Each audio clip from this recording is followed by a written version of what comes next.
Hey guys, it's Emma. First and foremost, welcome to my channel. If this is your first time here, I talk about things in the occult, and I also talk about different crafts that you can do with energy. If this is a returning visit to my channel, welcome back. Certainly, I appreciate that you came to join me again today. I do want to talk about something that was very eye-opening for me today. So let's talk about that.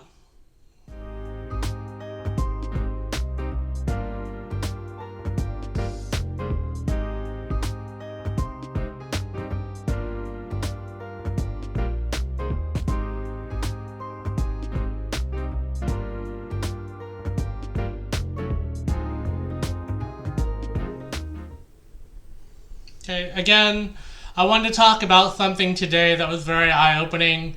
I don't know if this has something to do with what happened yesterday, but yesterday my husband and I had to put down our 16-year-old Maine Coon. She unfortunately was not doing so well. She was in the emergency room over 3 weeks ago, and I believe that her passing yesterday led to this eye-opening experience that I had today, which it was simply amazing. But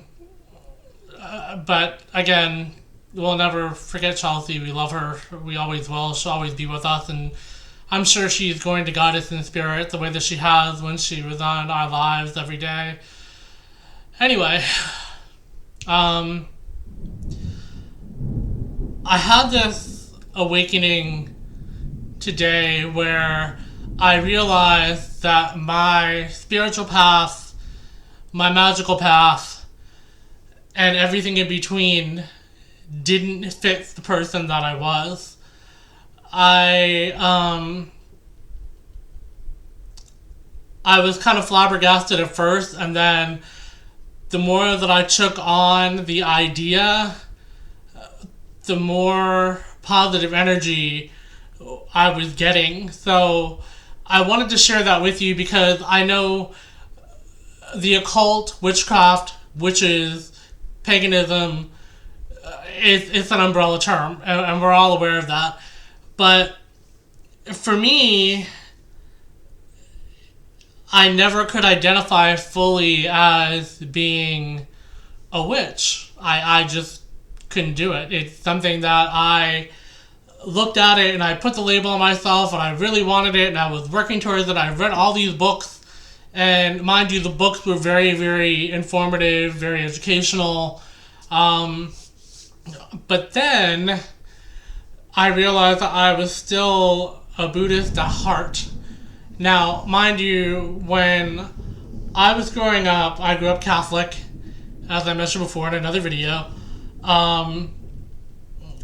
My background in Buddhism goes back to in my teen years, so you're talking almost 30 years.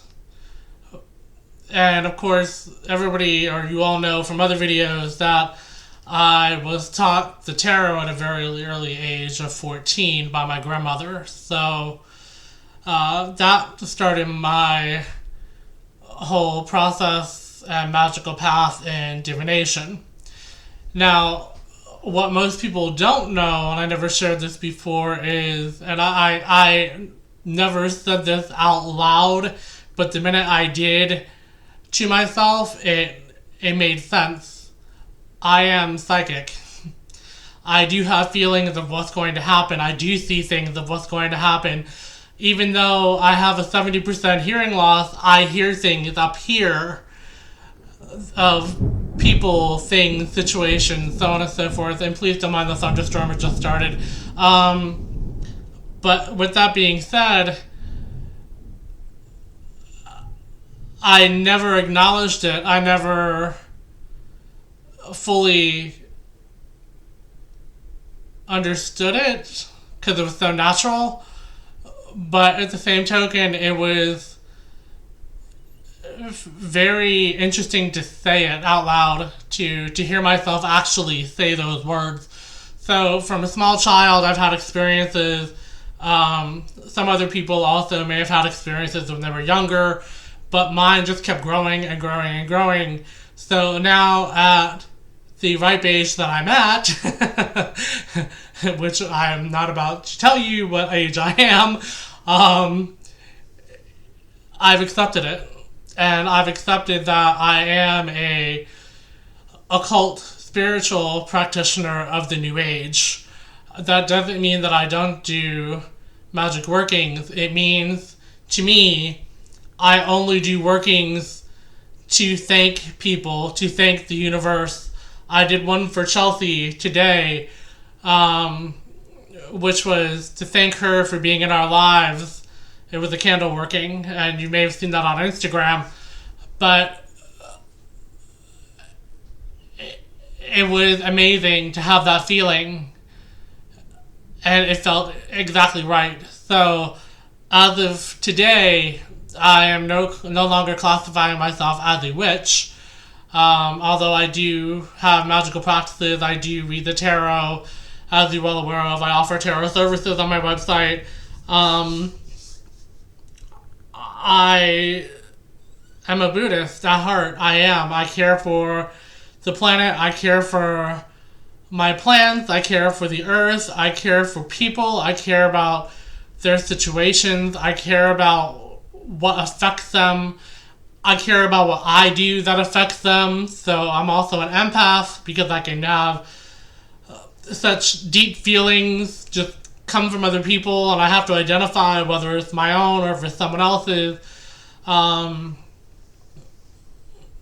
It was just a great experience this morning. It really was. And I just wanted to share that with you, that it's okay if you don't know where you are on your path. It's okay if you don't take on a label of some sort based on your spiritual or occult path.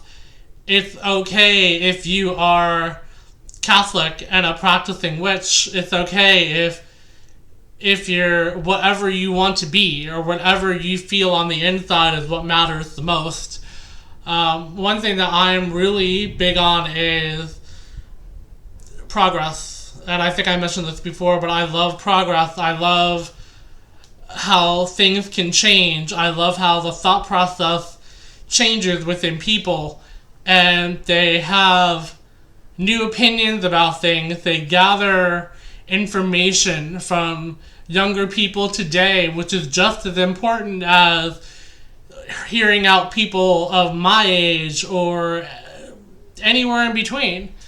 You can learn so much from people, and I have, even though I'm very much an introvert, I have a deep passion to learn about people and cultures, and I have a deep passion to learn about magic as well, which is the reason why I do my book reviews. Is not because I practice everything in there, although I may have tried it. It's not something that I have adapted on my own personal path. So that's okay if you don't do that, or if you do incorporate some things, as long as it fits, is what I'm trying to say. There's so much anger right now on social media about you have to do this.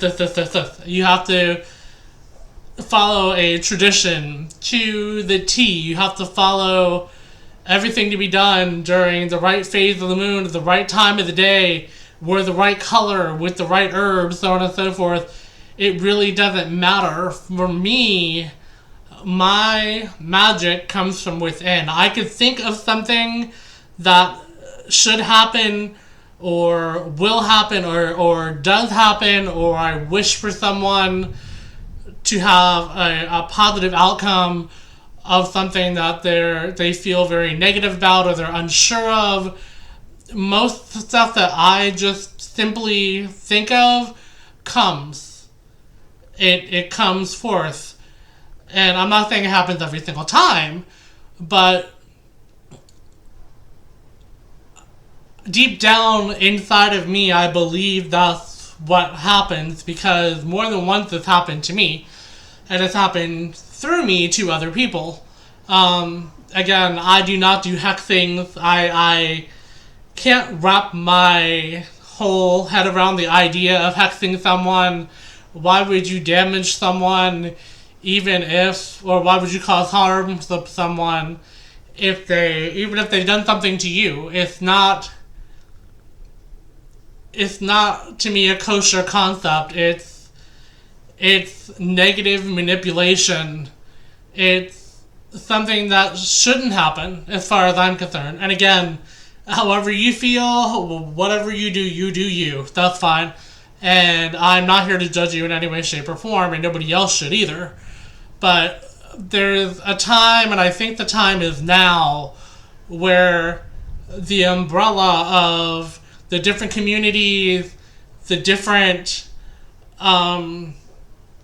people from all walks of life, no matter what race, no matter what religion, no matter what color you are, no matter whether you're binary or you're cis or whatever you want to name yourself, we all need to come together, and it's time. It really is, because this is the age, I believe, of acknowledging each other and working with each other. Because if we don't, we're going to stand alone. And if we stand alone, that's just it. You're alone. You're by yourself.